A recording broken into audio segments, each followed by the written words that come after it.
E tiro ana a tākuta Eruera Tarena ki te ripoata Social Cohesion me tana āwangawanga ki te āhuatanga o Aotearoa. Harei te mea ka oho rere I te rongo kei te tupu te whakatākiri ki tēnei whenua. He mea whāngai I te kaikiri, I te wehe, I te tākiri. Nā reira, harei te mea ka oho rere I taku pānuitanga I te ripoata nei e ki atu, kei te tupu te wehe I roto I a tātou ka noho ki tēnei whenua. Ko te ripoata o te Social Cohesion tērā, e ataruku ki ngā āhuatanga me te hononga o ngā tāngata no Aotearoa, ahakoa no wai, ahakoa no whia. Ko Shamubeel Eaqub tērā, e mātai ana I te 2013 o ngā tāngata huri noa I te motu, me tana whakapai e māwehe ana te motu. We don't trust each other as much as we thought. And there is a reason why that is the case. When we look at us compared to Australia, big point of difference is in Australia, people really believe that hard work gets you ahead. But in New Zealand, it doesn't feel like people believe that's true anymore. That you need to have privilege, that you need to come from a good family, that you need to have other things behind you to be able to become a success.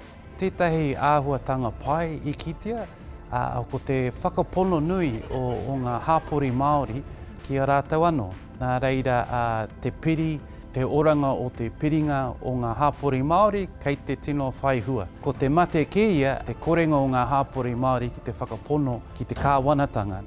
He nui ngā meka ko puta mai I te ripoata rā, pēnei I te oha, te hauora, te pūtea, me e rātu momomea anō hoki, heoi anō ko te kāwanatanga te meka matua o te noho māwehe ki roto o Aotearoa nei.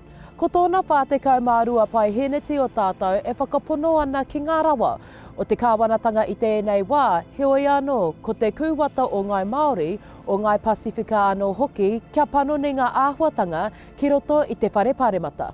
Ko te mate ke ia, ko te kore whakapono ki te kāwanatanga. Nā reira, he mea e tūpato ana I a tātou, he wero nui hoki tērā ki te kāwanatanga. Ki te kore te iwi e whakapono ki te kāwanatanga, he mea whakatākiri I te tangata, harei te mea he mea whakapiri I a tātou katoa. Māori are far less likely to believe that elections are fair, that democracy as it works is working well, that our politicians are not corrupt. So on all of those issues, what we saw were Māori are far more likely to say, you know what, I'm not really confident that our system as government is actually giving good returns for our people.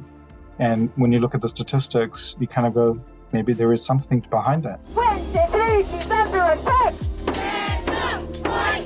No te rātau, I whakaeke mai te tini me te mano ki runga o te wharepāremata kia whakahe I te pire mātāpono o te tiriti. Hei ngā rangi e heke mai nei, ka pāheke te pire I tana pānuitanga tuarua ki te whare. E whakapono ana a Tarena, mā te tiriti e whakakotahi ai te motu whānui. Ko tāku nei, kāri tua atu I te tiriti, hei hono I a tātou katoa. Kāre he huarahi I tua atu I tērā mō te whakapiri I ngā iwi katoa, I raro I te kaupapa kotahi, I raro I te mana kotahi, me te whakatupu I tērā mea ko te kotahitanga, pai ki atu pēr te ki te mahi ngātahitanga. Kia noho te tangata whenua me ona ake āhuatanga, te tangata tiriti me ona ake āhuatanga.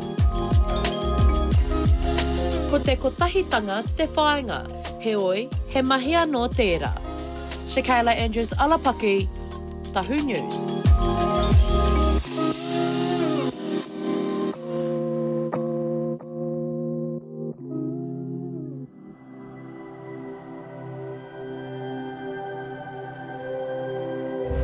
Ko te reo